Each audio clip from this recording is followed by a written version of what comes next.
Solar langka di beberapa daerah di Sumatera dan beberapa kali Pertalite serta Pertamina Dex hilang di peredaran di banyak SPBU. Ini mismanagement atau ada hal yang lebih besar dari hal itu, yaitu benar telah terjadi perang energi seperti yang kita bicarakan beberapa bulan yang lalu. Setelah perang biologi, maka dilanjut dengan perang cuaca dan dilanjut dengan perang energi. Oke, kita dianggap konspirasi ya, dianggap globalis itu tidak ada, dianggap operasi intelijen Tiongkok itu tidak ada karena konspirasi teori, dianggap CIA itu dongeng operasi-operasinya, dianggap peraturan yang menguntungkan oligarki itu kebetulan, bukan pesanan yang dibayar kepada para pembuat peraturan di Senayan dan pejabat di tingkat menteri, itu tidak ada ya. Bernegara kalau terlalu polos, tidak pernah ikut Sespim, Sesko, Lemhanas dan lain sebagainya, ditambah orang di sekelilingnya punya ilmu masa lalu, ya berat menjalankan masa depan bangsa dan negara kalau begitu. Keterlepasan dari masa lalu dengan masa kini itu bukan karena corona dengan efek lockdown dan vaksinnya saja. Perilaku berubah cepat terutama generasi milenial dan Gen Z karena digital teknologi membuat banyak hal berubah. Ini terjadi jauh sebelum tahun 2019,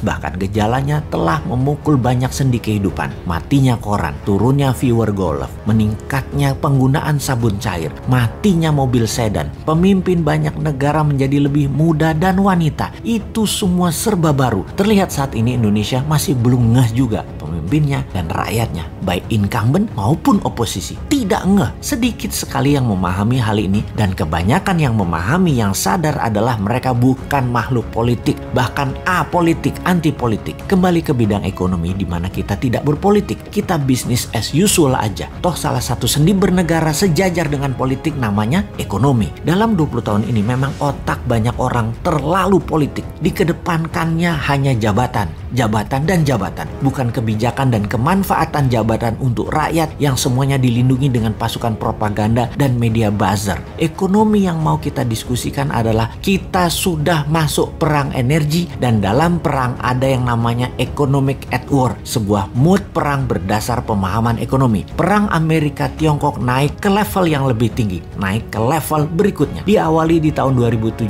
dengan trade war, kemudian saling serang dengan financial war, kemudian masuk ke biological war, dan yang terbaru perang cuaca atau climate war. Biological war belum selesai seperti analisa awal, sama seperti perang dunia pertama sekitar 4 tahunan, perang dunia kedua juga sekitar 4 tahunan puncaknya. Wabah virus ini kurang lebih 4 tahunan, bisa sampai tahun 2024, namun intensitasnya saat ini mungkin terlihat turun, tetapi kita harus terus waspada, masih bisa mutasi gelombang ketiga serta efek long covid yang belum tersolusikan. Perang energi diawali dengan dimainkannya gas oleh Rusia dan minyak dunia oleh Timur Tengah. Harga bergerak karena stok dibatasi jumlahnya. Apa yang terjadi kalau harga gas ke $60 dalam 3 bulan ke depan? Dan apa yang terjadi kalau harga minyak mentah ke $100?